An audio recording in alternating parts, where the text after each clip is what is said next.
Welcome to the Deep Dives, where we really try to cut through all the noise and get straight to what matters in your world. Today, we're looking at the trucking industry. It's changing fast, like really fast. And it's not just about the big picture stuff. We're talking unexpected challenges, yeah, but also some vital opportunities that are affecting you, the driver, right now. We've gone through a whole stack of recent reports, industry news, everything from economic wobbles to new tech, even some pretty wild legal fights. Our goal here is to pull out the key insights, those nuggets of knowledge, to give you that shortcut to being informed, maybe with a surprising fact or two along the way. That's exactly right. And, Hervey from Life as a Trucker often talks about this needing to see these things from every angle. We want to connect those big industry trends, the headlines, directly to your day-to-day life on the road. And crucially, to your future in this business. It's about understanding why this stuff matters to you personally, and maybe how these changes mean you got to think differently about your career path. Okay, so let's start unpacking this with the economy because, well, that kind of sets the scene for everything else, doesn't it? Look at the recent Paccar layoffs up in Quebec. Now, that might sound like just a Canadian thing, but it's a real ripple effect, a signal for the whole industry. Paccar, the folks behind Kenworth and Peterbilt trucks, they announced 175 layoffs at their Santerres plant. And the reason? A big drop in demand for medium-duty trucks. We're talking class 5 to 7. Yeah, and that slowdown, it isn't just random. There are clear economic reasons behind it. You've got ongoing inflation, high interest rates making it way harder for businesses, especially smaller ones, to actually buy new trucks. That puts a chill on demand. Plus, freight volumes are down, particularly in local delivery. That's exactly where those medium-duty are used most. And there's also this kind of waiting game happening. Buyers are holding back, trying to figure out the whole electrification thing. What's next? Oh, and dealership lots still kind of overstocked from that buying frenzy back in 22 and 23. So inventory's backed up too. So, okay, what's the takeaway for you, the driver listening right now? Well, fewer trucks being ordered, even medium-duty ones. It suggests less freight moving overall. Simple as that. And that can mean, well, job insecurity, not just for the plant workers, but potentially for drivers too. It's a clear signal the industry's shifting fast, and these economic waves, they hit your opportunities, your rates, your stability.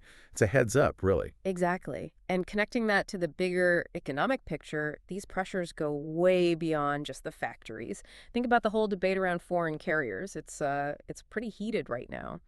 The Small Business and Transportation Coalition, the SBTC, they recently petitioned the FMCSA. They want a full ban on foreign domiciled carriers, mostly from Mexico, operating inside the U.S. Okay, wait, why now? What's their main argument for a ban? The SBTC points to safety concerns, yeah, but also unfair competition. They argue that foreign carriers might operate under different standards, maybe lower costs, and that lets them undercut rates, which, really hurts U.S. owner-operators and the smaller fleets. There's this feeling out there among some U.S. truckers that they're playing by tougher rules while others get an easier ride. And that's causing frustration, definitely. But what's interesting and maybe not always fully understood is the FMCSA's position on this. They basically responded saying, look, we already have rules for this. Foreign carriers need U.S. operating authority. They have to pass these pre-authorization safety audits, PPECH, which are pretty tough checks. And once they're approved, they have to follow the exact same safety regs as U.S. carriers. So from the FMCSA's view, the framework's there. No need for a blanket ban. Yeah, but, rules on paper versus reality on the ground, so sometimes they feel different. Yeah. You talk to an independent driver, they feel squeezed. Fuel costs, regulation, insurance. And now they feel they're competing with carriers who maybe have lower overheads or, different oversight. It really becomes about economic survival for them, about fairness. But then, flip the coin, the big carriers. They say cross-border trucking is essential, absolutely vital for freight flow, especially down south. They argue a ban would mess up logistics big time.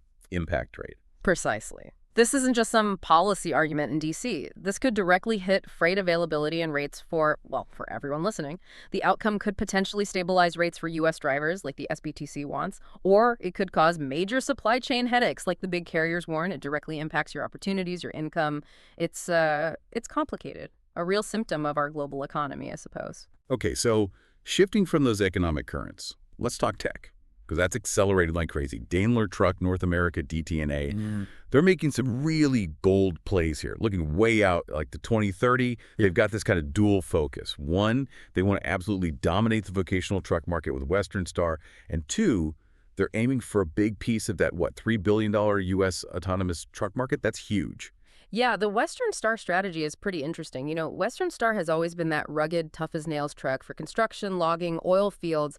DTNA is pouring money into R&D to modernize that image, but without losing the toughness. So they're adding more tech, better fuel efficiency, predictive diagnostics, even AI for the job site, route optimization tools, bringing high tech to the mud and guts market, basically, while keeping that rugged DNA.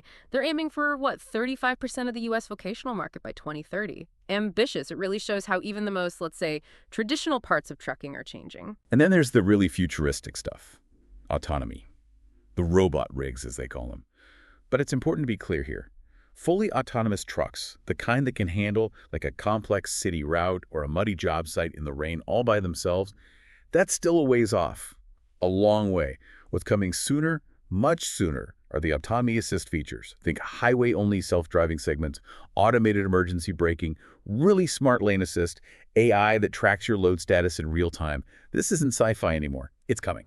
Fast. So how are people reacting to all this tech coming down the pipe? It really depends who you ask. You've got the tech believers, right? They see it as the future. Safer roads, fewer crashes from fatigue or distraction, smarter logistics overall.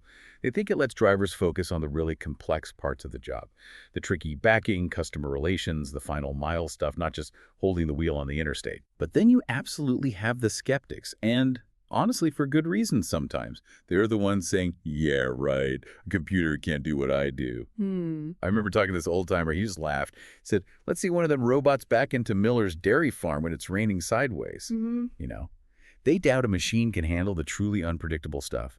That muddy job site, a chaotic construction zone that popped up overnight, stuff GPS doesn't even know about. And then you've got the fleets. Their view is mostly practical. Does it reduce downtime? Does it save money on insurance? Does it boost the bottom line? They're interested, sure, but with a huge if, only if it works, and works all the time.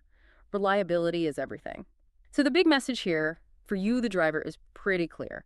Change is here. Autonomy in some form is coming. And the smart driver wins. That means, well, you got to learn the new tech, adapt, get ahead of the curve. The drivers who kind of cross their arms and say, nah, I don't do tech, they might unfortunately get left behind. It's about respecting the skills you have, but also being ready for what's next. All right, let's shift gears again. Protecting your hustle, right? Navigating some of these legal and security traps that seem to be popping up more. I want to start with this story out of California. It's almost hard to believe.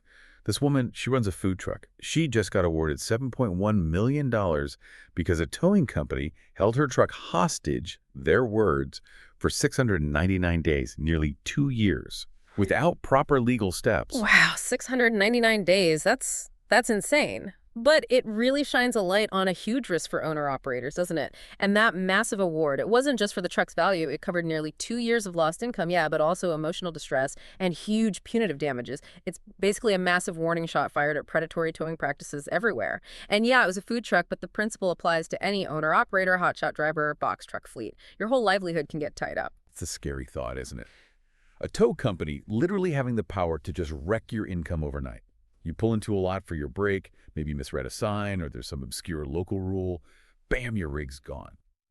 It's not just a fine then. It's lost days, maybe missed loads, huge stress. So this case, it highlights why you got to be so careful. Practical advice time. Know the local parking rules like the back of your hand, especially for commercial vehicles. Take pictures every single time you park. It might be your only defense. Keep all your receipts, tow documents, record calls if they give you the runaround at the impound lot, and remember that woman, fight back if it feels wrong. You might be surprised how often the law is actually on your side. Absolutely. And while towing is one risk, another big one is cargo theft. And it's getting way more sophisticated. It's not just guys with bolt cutters anymore. There was a recent case in Chicago, $400,000 worth of fitness gear stolen through a fictitious pickup. This isn't just some random grab at a truck stop. This is like an organized digital heist. Explain that. A fictitious pickup. How does that work? Basically, thieves get onto load boards using fake credentials, maybe a fake trucking company name.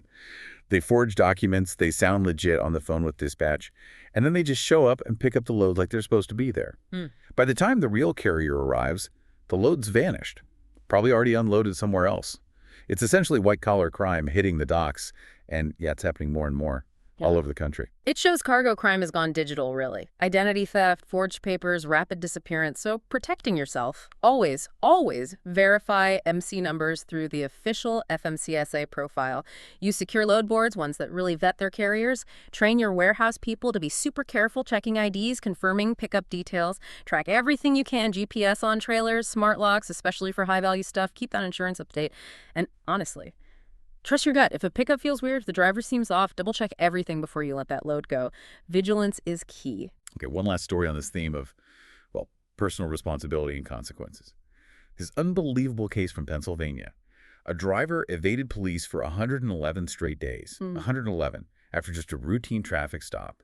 He apparently just ran off on foot, turned what was probably a minor ticket or maybe a logbook check into a nearly 4-month manhunt. It's just, wow, it's such a powerful reminder of how quickly a bad decision in the moment can spiral completely out of control.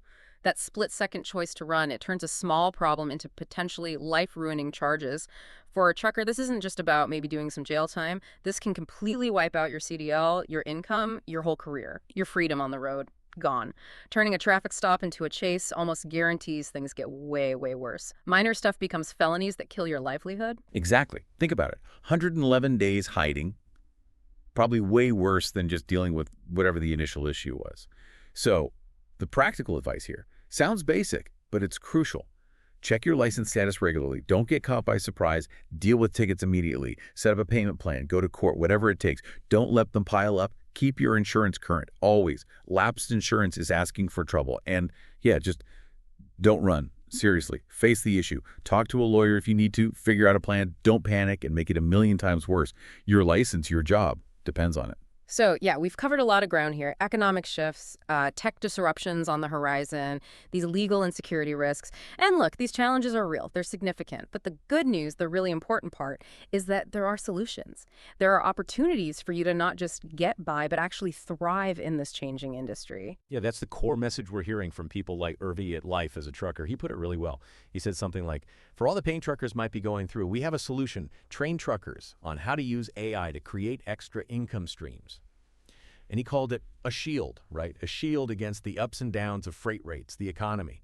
It's about protecting yourself, building stability, making sure you're managing your time, not just for the shippers, but for yourself and your future. That's precisely it. To really make it work moving forward, drivers need to be proactive, adaptable. First, upskilling. It's not optional anymore, it's essential. Learning the new tech diagnostics, EVs, and yeah, especially AI tools. It's not just about keeping up with the fancy features on a new Western Star or getting ready for autonomy assist. It's about making yourself more valuable, like using AI. We're not just talking about asking a chatbot questions. We mean tools that help you analyze market trends for hotshot loads, maybe help you create content for a side hustle blog or YouTube channel, or even draft business proposals. Using automation to free up your time, turn your other skills into income that protects you when freight gets slow, like you see discussed on sites like retirefromtrucking.com or atruckersidehustle.com. Right. Second, build that financial shield.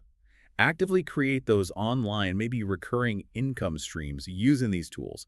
Manage your time for you. Third, that proactive personal management we talked about. Watch your driving record like a hawk. Handle legal stuff quickly. Secure your business against threats like towing scams or cargo theft.